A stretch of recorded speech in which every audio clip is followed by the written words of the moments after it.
بسم الله الرحمن الرحیم د یو نوي پروګرام سره زه یم سید کبیر شاه. ګرانو کتونکو، د افغانستان او د پاکستان خبره به کوو، خو ورسره به نن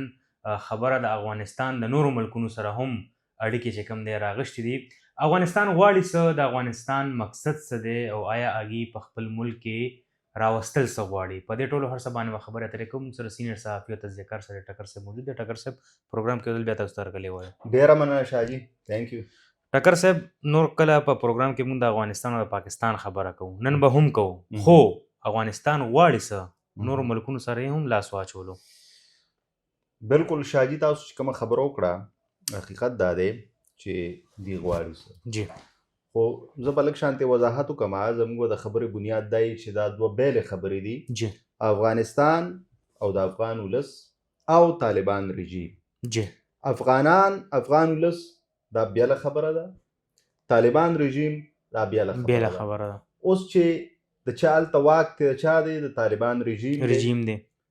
که افغانستان ته څه مسله ده، د چا د وجې ده؟ د طالبان رژیم د وجې ده. که په دوی څه بندیزونه دي، که د دوی په باره کې ډنمارک یا استرالیا یا د امریکا د ډونالډ ټرمپ څخه غبرګون راځي، یا د پاکستان سره د دوی چې کومې اړیکې دي هغه ډېرې زیاتې ترینګلې دي، او د دې له وجې په افغانستان کې ګرانی ده، او مطلب دا دی چې حالات ډېر ګډوډ دي، نو دا د عام افغان وګړي یا افغان ولس له وجې نه، بلکې دا د طالبان رژیم له وجې دي. لکه زه تاسو ته په سر کې دا ووایم، په دې خبر کې شاهجي ما تاسو اوس ګپ لګوو ټیک ده چې په واشنګټن کې 13 نه بله ورځ یو برید وشو چې په هغې کې 2 نیشنل ګارډز په نښه شو، چې یو پکې نن مړ شو. په هغې چې د امریکې د صدر د ډونالډ ټرمپ کوم غبرګون راغلی دی، نو په هغې کې ډېرې زیاتې معنی پټې دي، او هغه معنی د افغانستان په باره کې دي، د طالبان رژیم په باره کې دي، چې دلته څه کېدونکي دي، او د دې به اغېز څه وي، د دې به امپیکټ څه وي، د دې به اثرات څه وي. لکه تاسو وګورئ، لومبی رد عمل خو دا راغی چې کوم امیګریشن و،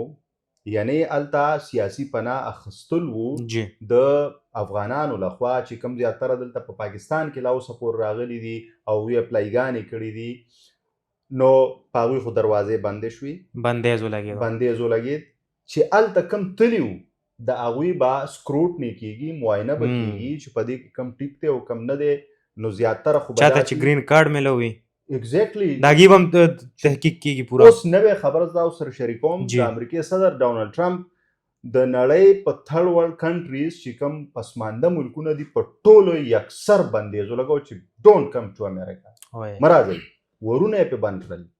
د دې سره سره هم د دغه ملکونو چې کم خلکو ته ګرین کارډز میلو، د هغوی به سکروټني کېږي، یعنې چې کوم هلته موجود دي هغوی په سخته کې دي، they are in hot waters. لکه مطلب چې ډېر په تکلیف کې دي. اوس هر یو سړی هلته وېرېدلی دی چې اوس په زما څه کېږي، ځکه چې ټرمپ خو نه مني، هغه خو د امیګریشن سخت مخالف و، او مطلب چې هغه څوک نه غوښتل. تاسو ګورئ د کانیډې سره هغه لوی لوی دیوالونه ودرولي دي، څوک رابوندړی د کانیډې خلک نه مني، نو د افغانستان به څه ومني. خو د یو عمل د وجې چې هلته یو افغان وګړي دا کار وکړ، رحمان الله لکنوال، او په میلیونو افغانانو ته، نه صرف افغانانو ته بلکې د نړۍ د درېیمې ملکونو چې کوم خلک دي ولته تلي وو او ځان له روزګار کته، یا مطلب چې د جنګونو نه تلي وو، سیاسي پناهګانې اخیستې وې، ټولو ته چې کوم دی نو مسله جوړه شوه او ډېر لوی امپیکټ وشو. اوس راځو دی لا چې دا خو د دې یو عمل د وجې په ټوله نړۍ اثرات دي. اوس دلته په افغانستان څه اثرات دي؟ ډېر بد اثرات کوي. لکه ګورئ تاسو د دغې پیښې د واشنګټن حمله چې کوم دی، د دې ګوره واشنګټن کې حمله کېدل، د امریکې په یو بل ریاست کې حمله کېدل، دا بیا له معنی لري. خو واشنګټن هلته څه دي؟ پینټاګان دی، د امریکې د صدر کور دی، دا یوازینی ریاست دی په امریکا کې چې دلته اسلحه ته نه ګرځولی شي، ته نه اخیستی شي. نورو کې ته واخله لیسنس. مثال به داسې ورکړو لکه زمونږ چې کور کمانډر کور ته ځي، اسلام آباد ته ځي، حساس ځای ته ځي، ایګزیکټلی لکه ډېر مهم د امریکې د صدر ځای دی، هلته ته ځې، تاسو ته لوی وسله ځان سره وړي بیا په هغې ته ډزې کوي نېشنل ګارډ ځولې نو دې امریکې صدر ډېر کار کړی دی په اورفیام کې به زه ووایم چې دا خو خبره زموږ کور ته راورسېده نو د دې ځکه اوس رد عمل چې کوم دی غبرګون چې کوم دی هغه ډېر سخت معلومیږي او د هغې په ټوله نړۍ اثراتو شو تاسو وګورئ 9/11 شوي بیا دلته خلکو ته څومره مسله وه په نړۍ کې چې امریکا کې په یورپ کې مسلمانانو نو هغې سره د خلکو رد عمل تمیز ډېر بدل شوی اوس دا پیښه وشوه نو موږ خو خبره وکړه چې په نړۍ به ډېر لوی اثرات وي چې کوم مسلمانان دي خصوصا لکه تاسو هلته یو کانګرسمین دی د هغه وګورئ وایي موږ به تر کومې پورې د دوی صبر کوو یعنې نورم حالات ډېر خرابېږي اوس په ډونالډ ټرمپ پخپله په امریکا کې پریشر دی چې تر څو پورې به زموږ په خلکو حملې کېږي ګورئ دا هلته د هغوی په خپل پروټیکشن باندې په امن باندې د هغوی سټینډ ته ګورئ په ټوله دنیا یې پابندي ولګوله تھرډ ورلډ کنټریز چې مه راځئ لارې بند دی او چې کوم تللي دي ورکړي هغوی د خپلې پالیسۍ لاندې د خپل امیګریشن پالیسي لاندې چاته ګرین کارډز ورکړي د دې تھرډ ورلډ کنټریز د هغوی به اوس سکروټني کېږي یو خو ورته بانه کته اوس پې رالېږي ټکر صاحب افغانستان که طالبان رژیم دی که هر څوک دی حکومت داغي دی ولس داغي په انډر کې دی خو دوی غواړي څه د پاکستان سره دی لانجه د امریکې سره اوس د دې لانجه راله نو غواړي څه کېږي به څه حال یې څه دی ډېره مهمه پوښتنه دې وکړه چې د پاکستان سره د دوی لانجه د امریکې سره د دوی لانجه راغله او بیا د ډونالډ ټرمپ سره او د ډونالډ ټرمپ سره ښه د تاجکستان سره د دوی لانجه چین سره په یو نسبت کې د دوی لانجه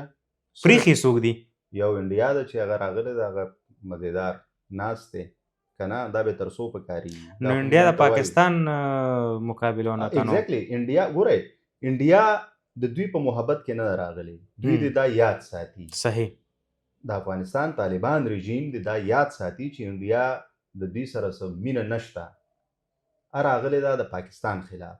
څوک به استعمالي همدغه رژیم به استعمالي همدغه خوره به استعمالي همدغه خلک به استعمالي اب خپله فایده وکړي که هر څوک کار دلته پاتې کېږي د دوی پراکسیز به استعمال کړي اب زی څوک به پاتې کېږي هم دوی به پاتې کېږي خو سوال دا دی چې په کوم حالت کې به پاتې کېږي اوس تاسو ډېره مهمه پوښتنه وکړه چې د پاکستان سره لانجه اوس د امریکې سره لانجه ټیک شو امریکا هغه ملک دی چې په تېر 40 کاله کې دوی له $170 بلین ورکړي او بیا تللی دی هغه وسله پاتې شوې ده درانه وسله پاتې شوې ده اډوانسډ وسله پاتې شوې ده هغه استعمالیږي تاسو وکتل د دوی بل ګاونډي هیواد تاجکستان تېره شپه چې ډرون اټیک وشو هلته چې چاینیز په هغې کې په نښه شو د دې به سره دی عملي چین خو هم خپل د سړي تپوس کوي بل چین یوازې دغه نه بلکې چین دلته شاجي په $400 انویسټمنټ کړی دی او کوي لګیا دی سر امریکې نور سره رد عمل وخېلو که نه افغانستان ته چې کوم یې ښودلی ډېر شدید دی ښه جي او چې کوم به اوس راځي نو هغه ډېر خطرناک دی لکه یو خو چې کله 9/11 شو نو هغې نه پس بیا موږ وکتل چې دلته هغوی نیغ په نیغه راغلل او یو بمباري یې وکړه د طالبانو چې کوم حکومت و ختم کړو ټیک شو خو یو ډېره لویه تبعیو شوه که نه لکه مطلب ډېر لوی سکیل باندې هغوی حمله کړې وه بیا یې افغانستان ونیو دلته یې بیا اډې جوړې کړې ایرپورټونه او لکه تاسو ګورئ چې بس دلته به